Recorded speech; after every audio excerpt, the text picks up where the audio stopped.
BFM Business présente Les pionniers chez Fred Mazzella, avec Frédéric Mazzella et Stéphanie Colo.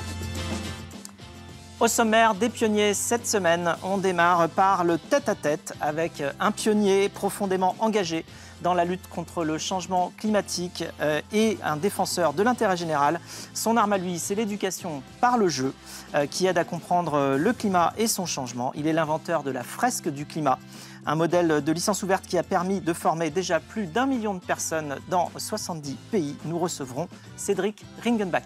Et en deuxième partie d'émission, c'est le pitch avec deux entrepreneurs. Cette semaine, nous recevons Isabelle Milasso, la fondatrice de FootUp, une start-up qui s'intéresse à la posture des enfants en voiture, et Amaury Delarose, le cofondateur de Kiliba. C'est une solution marketing qui cherche à optimiser les ventes des e-commerçants. Enfin, en dernière partie d'émission, c'est Fred vous répond. Fred répondra aux questions que vous nous avez envoyées. Et tout de suite, place au tête-à-tête avec Cédric Ringenbach. Les pionniers chez Fred Mazzella, le tête-à-tête. Bienvenue dans le tête-à-tête. Aujourd'hui, on reçoit Cédric Ringenbach. Bonjour Cédric. Bonjour Frédéric. Alors, tu es l'inventeur de la fresque du climat, cet atelier accessible à tous qui nous explique les tenants et les aboutissants du changement climatique. Le modèle met l'intérêt général au centre puisqu'il fonctionne sous licence ouverte, complètement ouverte pour une diffusion en masse. Résultat, la fresque a déjà sensibilisé 1 million de personnes. Et avant cela, tu as dirigé le Shift Project, qui est le think tank qui œuvre en faveur d'une économie libérée de la contrainte carbone. Et avant cela, tu as vécu ta vie d'avant, avant ton déclic écologique. On y reviendra. Alors, tu connais le principe de l'émission. Ouais. On va reprendre les étapes de ton parcours, qui sont une forme de prétexte pour aller explorer plutôt tes émotions, tes ressentis, tes apprentissages sur ton parcours. On aura quelques interventions et illustrations de Stéphanie, qui viendra nous présenter quelques points saillants, justement, dans ton parcours. Et notre but, c'est d'aller essayer de comprendre un petit peu comment tu réfléchis, comment tu prends tes décisions. On va essayer de se mettre un petit peu à ta place. Alors, on va commencer par le début. Ça marche.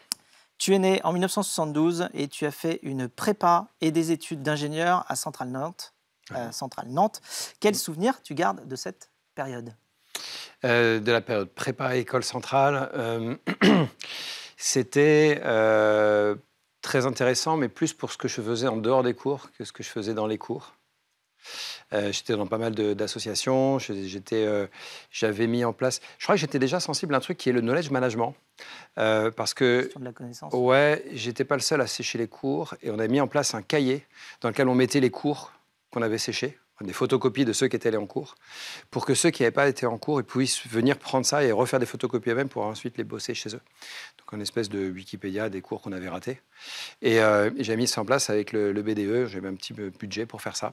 Et voilà, c'était de l'entraide. C'était de l'entraide exactement, ouais, pour ceux qui ne pouvaient pas se payer le temps d'aller toujours en amphi parce qu'ils avaient des activités associatives à côté. Voilà, c'est peut-être pas bien, mais... Et une fois ton diplôme obtenu, tu te lances dans une carrière de consultant en informatique. Alors pourquoi l'informatique ? Ouais. Pourquoi ce métier ? J'ai été consultant dans plusieurs domaines, en fait, dans la gestion des ressources humaines, le knowledge management, la gestion du temps également. Ensuite, j'avais une grosse culture générale informatique un peu en autodidacte, parce que c'est pas à l'école que j'ai appris ça. Et ça m'a amené à aller bosser sur un logiciel de gestion du temps. Donc c'est un peu le lien entre ces questions RH en début de carrière, puis des choses plus IT. Et après, j'ai fait beaucoup de gestion de projets informatiques, en effet, beaucoup de sites web, de knowledge management également, à nouveau, etc. Et en 2000, tu te tournes vers l'opérationnel dans le secteur de l'œnologie. Tu lances même un jeu de société sur le vin. C'était un métier passion, du coup ? Oui, ça, c'est un métier passion. Ouais. J'avais créé un club d'œnologie dans mon école, à Centrale Nantes, à l'époque. Ça avait bien marché, c'était très sympa. On organisait des dégustations. J'avais senti qu'il y avait un besoin pour des kits de dégustation un peu clés en main. Et donc, mon idée de base, c'était ça, à l'origine. Créer un kit pour les animateurs de clubs. Et puis après, je me suis dit, non, il faut que ce soit plus grand public, il faut qu'il n'y ait pas besoin d'animateurs et que ça se débrouille tout seul. Et donc, je l'ai repensé sous forme d'un vrai jeu avec un carton, des pions. Donc, le jeu, il s'appelle Carpe cartes. Vinum. Hein. Carpe Vinum, exactement. Oui. Alors, cherchez pas sur Internet, il n'existe plus, Il n'existe malheureusement. plus. Mais, On a trouvé une photo. oui, bah ça, voilà, tout à fait. Il a été, mais c'est un peu vieux, c'est plus en vente, malheureusement. Donc, c'est un collector. Ouais. Ah oui, ça, c'est un Il t'en collector. reste chez toi? Il m'en reste une caisse. Un jeu. Un jeu. Ouais. Alors, comment tu passes du vin et du conseil au sujet du changement climatique? Qu'est-ce qui s'est passé? Alors, il y a eu le vin. Après le vin, je suis revenu à mes compétences de gestion de projet informatique. Et puis après, j'ai vu les conférences de Jean-Marc Jancovici. Je pense comme beaucoup de monde. Ça a été ma première claque dans la figure. Et ça, c'est vers 2008, je pense.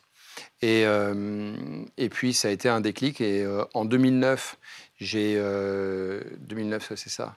Non, attends, non, c'est 2008. En 2008, je suis en vacances à l'autre bout de la planète. C'était une des dernières fois que je prenais l'avion à titre perso. Et j'étais à Bali, à côté de Bali, les îles qui s'appellent les îles Gili, qui ne sont pas du tout indépendantes en énergie, en eau, en quoi que ce soit. Et de vivre, en fait, dans ma vie de tous les jours, vivre le fait que les ressources sont limitées, ça a été un déclic, en fait. Je voyais les confs de Janco, je lisais des trucs, etc. Et là, ça devenait concret dans ma vie de tous les jours. Oui, les ressources sont limitées. Quand on vit sur ces îles-là, la clim est au moral plusieurs fois par jour. L'eau du robinet, c'est de l'eau saumâtre parce que les nappes phréatiques ont été infiltrées. L'eau vient du continent, l'essence aussi. Enfin bref, on vit que les ressources sont limitées. Et je suis reparti en me disant, mais en fait, c'est une problématique hyper intéressante. Il y a du boulot pour les ingénieurs, il faut optimiser les choses, etc. Et c'était décidé que j'allais un jour bosser là-dedans. Je ne savais pas encore sous quelle forme, je ne savais pas ce que j'allais faire, mais je savais que ça allait être mon métier. Donc, à ton retour de Bali, directement, tu as commencé à te dire que c'était ton orientation. Que c'était mon orientation. Et l'année suivante, un an plus tard, ma dernière mission de conseil s'arrêtait. Je n'ai pas prospecté. J'ai posé le stylo, j'ai lu les rapports du GIEC. Et là, je me suis dit que voilà, j'allais m'auto-former pour être capable d'intervenir dans ce secteur par la suite. Les rapports du GIEC? Alors, à l'époque, ça devait être... c'était le 4e, donc il devait faire 2000 pages, entre 2000 et 3000 pages. Non, moi j'ai lu les rapports, les résumés techniques. Les résumés techniques, c'est... Donc en tout, moi je me suis tapé dans les entre 400 et 500 pages. Voilà. Et c'était en français, parce qu'il était sorti depuis longtemps, donc la version française était disponible. Quand il est ressorti, quand j'ai lu le 5e et le 6e rapport, là j'ai commencé par l'anglais qui sortait avant le français, et je me lisais les résumés techniques en anglais, et plus tard en français. Alors, est-ce que tu peux nous expliquer ce qu'est le Shift Project et ce que tu as mis en place en tant que directeur, puisque juste après justement ces lectures instructives du GIEC, tu es allé toquer à la porte de Jean-Marc Jancovici? Exactement. En vrai, je suis d'abord tapé à la porte de Carbone 4 parce que je ne connaissais pas encore le Shift, c'était pas connu. Et je n'ai pas été recruté pour Carbone 4, mais j'ai été recruté pour diriger qui est la boîte de conseil de Jean-Marc Jancovici. Voilà, en disant... j'ai fait du conseil dans ma vie, je me suis formé au bilan carbone, je me suis formé sur le climat, peut-être qu'on peut bosser ensemble. Et en fait, j'ai été recruté pour diriger le Shift et pour le monter parce qu'il n'y avait rien au début. Et donc, j'ai recruté une équipe, on a lancé un certain nombre de travaux. Et donc, les activités de ce think tank, c'est de produire un peu des livres blancs, si tu veux, des propositions politiques pour décarboner l'économie. Secteur par secteur, on voit ce qu'il est possible de faire. Voilà. Et ensuite, on va porter ces propositions chez les politiques. Donc, on voit les experts, les conseillers techniques des ministères pour leur montrer ce à quoi on est abouti, ce à quoi on a abouti comme conclusion. Et puis, et on a des gens très polis qui nous disent oui, je comprends bien votre proposition. Alors, en plus, on a des experts, donc ils ont un peu creusé le truc avant. Et en général, ils nous disent politiquement, ça va être compliqué. Voilà, donc, on a à la fois des gens très motivés qui connaissent les sujets et les productions d'un think tank vont les aider à pousser une idée. Mais à l'arrivée, ce sont des gens qui, comme nous, rament contre le courant à l'intérieur de leur ministère pour essayer de faire bouger les choses. Tu as été à la tête du Shift Project pendant 6 ans.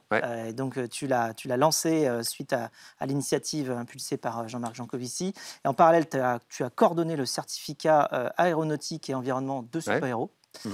Et puis, en 2015, tu t'es lancé sur un nouveau projet plein de sens aussi. Stéphanie. Oui, ce nouveau projet, c'est la fresque du climat, un jeu pédagogique et coopératif pour expliquer le changement climatique au grand public à travers un jeu de cartes. Il tente en fait d'engager les participants dans un échange qui se veut constructif. Et cet outil, eh bien, il se présente, il a été fondé sur les données issues des rapports scientifiques du GIEC. Et il est présenté aussi bien dans les entreprises et les écoles que dans les associations et au sein aussi des pouvoirs publics. La fresque du climat, c'est déjà aujourd'hui plus d'1 million de personnes sensibilisées, 48 000 animateurs et une diffusion dans plus de 130 pays. Exactement. Alors, comment est venue cette idée de la fresque? Comment l'idée est venue? Alors, quand je me suis formé, je te disais, en 2009, je me suis auto-formé en lisant les rapports du GIEC. Et très vite, je me suis fabriqué mes petits PowerPoint pour donner des cours. Et donc, assez rapidement, j'ai donné des cours, des conférences sur le climat. Et un jour, et donc ça a continué, et même quand j'étais au chiffre, de temps en temps, je posais une journée, j'invitais des amis et je formais les gens qui étaient là, avec des cours plutôt sur PowerPoint. Et puis, un jour, je me suis dit qu'il fallait quelque chose de plus dynamique pour les réveiller à l'heure de la sieste. Et donc, en gros, j'ai imprimé quelques slides de mes présentations en leur disant, ça, c'est des différentes composantes du changement climatique, et essayer de voir les liens que vous arrivez à faire entre ces différents composants. Et je les ai regardés travailler, et j'ai compris que cet exercice d'intelligence collective, on essaye, on se trompe, on se corrige, on n'est pas d'accord, on argumente, tout ça, cette intelligence collective permettait de vraiment bien ancrer les connaissances et toute cette mécanique, tout le déroulement entre les causes et les conséquences. En faisant l'exercice, on fixait bien dans l'esprit comment ça fonctionne. Et donc, j'ai compris la puissance pédagogique de cet exercice et je l'ai utilisé du coup systématiquement à chaque fois que je donnais des cours et ça m'a permis de l'améliorer à chaque utilisation. Alors pourquoi c'est important de sensibiliser au climat? Alors, c'est important de sensibiliser au climat parce que moi, j'avais un peu touché d'une certaine façon les limites, entre guillemets, du lobbying d'intérêt général. Évidemment qu'il faut en faire. Simplement, je me suis dit, ce qui va parler aux politiques, c'est le fait qu'il y a des citoyens et des entreprises qui leur confirment qu'il va falloir aller de l'avant. Voilà. Et par conséquent, il va falloir aller convaincre ces citoyens, ces entreprises, qu'il y a besoin de changer les règles du jeu sur le plan politique pour pouvoir y arriver. Et donc, il faut le faire, mais il faut le faire à grande échelle, parce que aller voir les politiques, c'est quelques personnes. Alors, c'est pas facile d'arriver à avoir un rendez-vous, mais ils sont pas très nombreux. Par contre, aller voir toutes les entreprises et tous les citoyens, c'est des millions de personnes. Et donc, il faut arriver à créer un virus, un truc qui s'auto-réplique. Voilà. Et la fresque, c'est un peu un virus, parce que on fait l'atelier avec quelques personnes. Parmi eux, il y en a à peu près 1 sur 10 ou plus qui deviennent des animateurs et des animatrices. Et on les forme. Et ils répliquent, et ils vont eux-mêmes animer, et ainsi de suite. Et c'est comme ça qu'on est passé de 1000 à 1 million de personnes en à peu près 5 ans. Alors, c'est ce qu'on appelle un serious game. Comment est-ce que les personnes qui font la fresque du climat ressortent? Est-ce qu'elles ressortent déprimées, motivées?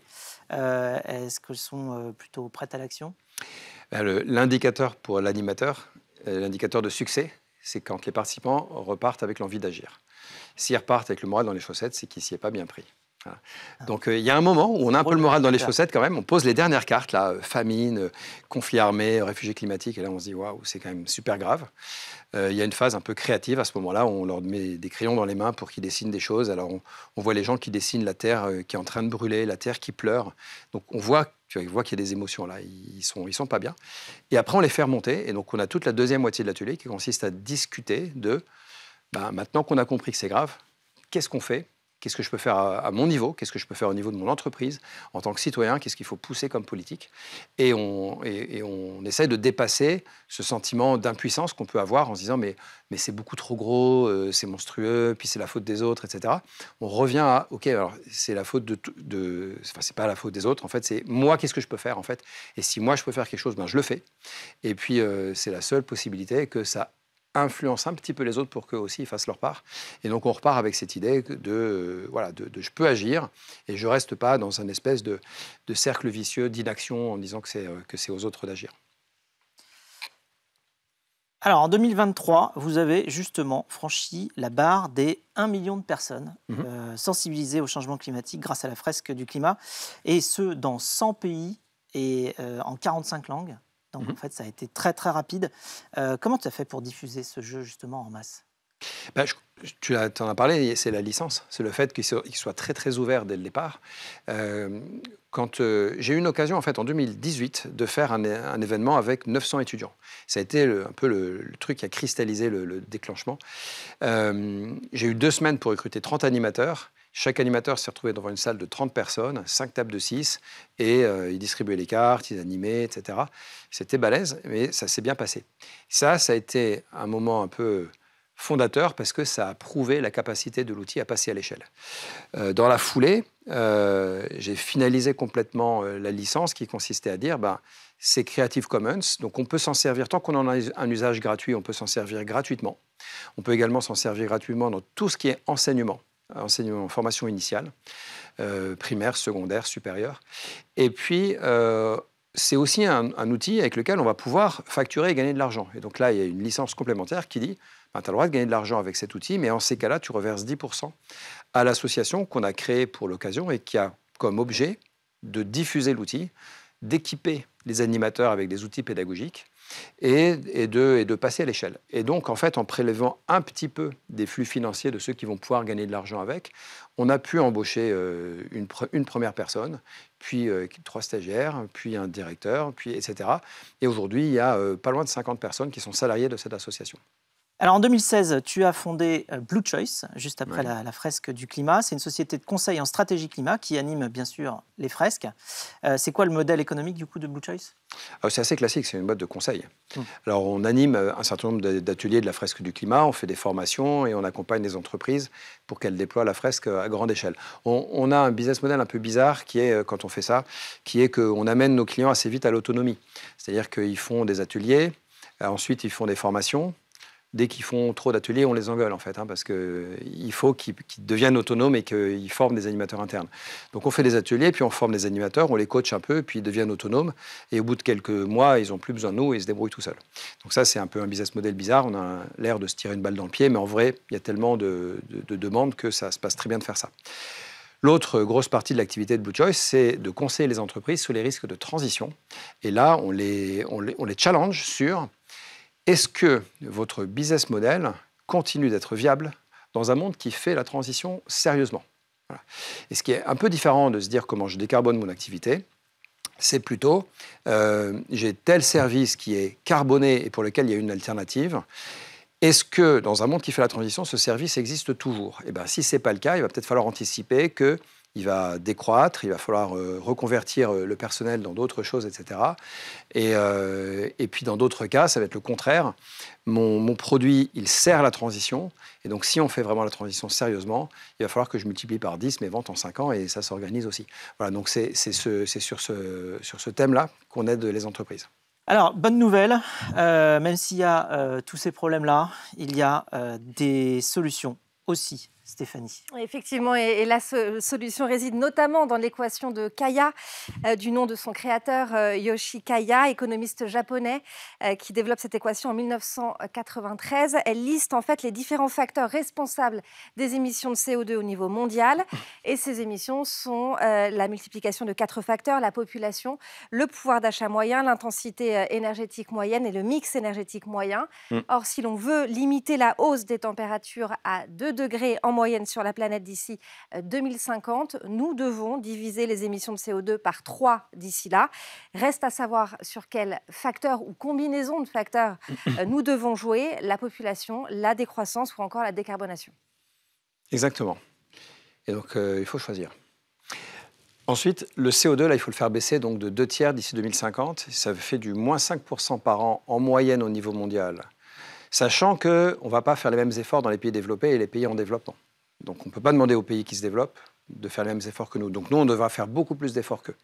Donc nous, c'est peut-être probablement autour de moins 10% par an si on veut être sérieux. Sur l'intensité carbone de l'énergie, en gros, pour le faire simple, on n'arrive pas à s'améliorer. Aujourd'hui, on a beau installer du renouvelable, du nucléaire, des énergies décarbonées, on installe encore plus de fossiles en face. Donc est-ce que c'est lié à l'intermittence, justement, des moyens de pas que ça. de l'éolien ou tout ça ? Non, Là, pour l'instant, aujourd'hui, il y a assez de fossiles pour faire les backups dont tu parles. Donc, non, c'est pas que ça. C'est aussi que pour faire tourner une voiture, c'est du pétrole, quoi. Donc, c'est même pas une question d'électricité et d'intermittence. Donc, on installe des énergies décarbonées et on installe 1,5 fois plus de fossiles dans le même temps. Alors qu'il faudrait que ce soit négatif. Il faudrait que tout ce qu'on installe en décarboné, ce soit à la place du fossile, que ça vienne le remplacer. Donc ça remplace rien du tout. Voilà, donc pour l'instant, on n'arrive pas à décarboner le mix. Pourquoi? Parce que la consommation d'énergie, elle continue d'augmenter. Donc on court après la consommation d'énergie. Et on n'arrive pas à décarboner, notamment parce que c'est compliqué d'arriver à assouvir ses besoins énergétiques supplémentaires avec que du décarboné. Et surtout, qu'il ne s'agirait pas de se contenter de faire ça, il s'agirait en plus de décarboner l'existant. Voilà. Donc, la conclusion, c'est que décarboner ne va pas suffire, il faut aussi faire de l'efficacité énergétique, et ça veut dire baisser la consommation d'énergie, enfin faire de l'efficacité énergétique dans le but de baisser la consommation d'énergie, et ça se joue sur isoler les maisons par exemple, améliorer le rendement des moteurs thermiques, des moteurs électriques, etc. Il y a plein d'endroits où on peut faire de l'efficacité énergétique. Ça reste quelque chose de technique. L'efficacité énergétique, probablement depuis le début de l'ère industrielle, on gagne entre 1 et 2% par an. On a des chiffres assez fiables sur les 4 dernières décennies. Et c'est assez clair, on gagne entre 1 et 2% par an. Donc on est très très loin d'atteindre le niveau de baisse qu'il faudrait atteindre pour baisser les émissions de CO2. Et du coup, ça pose la question de qu'est-ce qu'on achète, de la sobriété, de la croissance ou de la décroissance, de ce qu'on produit. Et surtout, en fait, il y a quelque chose qui ne se voit pas dans l'équation de Kaya tant qu'elle contient le terme PIB. De quoi on a besoin et qu'est-ce qu'il faut produire pour assouvir les besoins. Et il y a une différence entre les deux, parce que quelquefois, on peut assouvir les mêmes besoins en produisant moins. Donc, par exemple, tu augmentes la durée de vie des produits, bah, tu as besoin d'en produire 2 fois moins pour assouvir pour assurer le même taux d'équipement. Le fameux exemple de la perceuse, qui sert à peu près, qui tourne à peu près un quart d'heure dans sa vie, eh ben, une perceuse, on en a souvent une chez soi. Et puis quand on n'en a pas chez soi, en fait, il y en a forcément une dans l'immeuble. Et donc si on mutualise 2 ou 3 perceuses sur un immeuble... Perceuse, dans une vie, c'est 12 minutes. Hein. C'est ça, voilà. Et donc c'est ridicule. Et donc si on se dit qu'on a 2 ou 3 perceuses pour un immeuble entier, c'est largement suffisant. Le week-end où tu veux bricoler, tu trouves covoiturage au hasard. Mais c'est exactement la même chose. C'est exactement la même chose. On met plus de monde par voiture, on arrive à assouvir les mêmes besoins de déplacement avec moins de véhicules qui roulent. Et donc passer de 1 à 3-4 personnes dans une voiture ou de mettre des gens dans les transports en commun, on augmente le taux de remplissage et ça joue au premier ordre dans l'équation de Kaya, dans une équation de Kaya légèrement modifiée. Et ça permet de faire baisser les émissions de CO2, mais au même titre qu'essayer de faire de l'efficacité, de décarboner, etc. Donc ça, à mon avis, ma conviction personnelle, c'est que, bon, déjà, on essaye de déconsommer. Je pense qu'on consomme trop. On a une obésité de la consommation dans nos sociétés développées. Ça, c'est une décision personnelle. On essaye de moins consommer. Ensuite, et de se poser la question de ce qui nous rend vraiment heureux. Je crois qu'elle est là, la question. Ensuite, on essaye d'utiliser tout ce qui a été produit le plus possible. Voilà. Quitte à avoir produit quelque chose, autant s'en servir le plus possible. Et donc, on mutualise, on augmente la durée de vie, il y a une seconde vie, il y a du recyclage, il y a tout ce qu'on peut imaginer autour de ça. Pour terminer, on a une question surprise pour toi. Oui. Une question posée par Arthur Aubeuf, cofondateur de Team for the Planet. Oui. On écoute cela tout de suite. Salut les amis, j'espère que vous allez bien et surtout que vous m'entendrez bien puisque ce cher Frédéric m'a demandé de faire une vidéo en omettant un léger détail. Je suis à 2000 mètres d'altitude en train de faire un bivouac, Frédéric, au bord d'un lac où on se pèle le jonc si on doit parler biodiversité. Mais ce n'est pas l'objet. Ma question pour toi, cher Cédric, comment est-ce qu'on fait pour que l'écologie soit sexy, pour que tout le monde ait envie de parler d'écologie? Voilà, dis-moi parce que j'ai besoin de le savoir. Salut! Ah, ça c'est une bonne question. Comment on fait ? Comment est-ce qu'on fait pour que l'écologie soit sexy ? C'est le vrai sujet. Parce qu'aujourd'hui, et nous on le vit dans l'association, aujourd'hui ça reste un truc d'un petit milieu écolo, de gens qui se connaissent entre eux, etc. Et il va falloir aller parler à tout le reste de la population et leur donner envie, en effet. Et je suis en recherche perpétuelle de la réponse à cette question pour ne rien te cacher et je n'ai pas toutes les réponses. Donc, on va faire un appel. On va faire un appel. Les personnes qui nous écoutent. Ceux qui ont des idées. Ils envoient ça dans une boîte à idées. Non, en fait...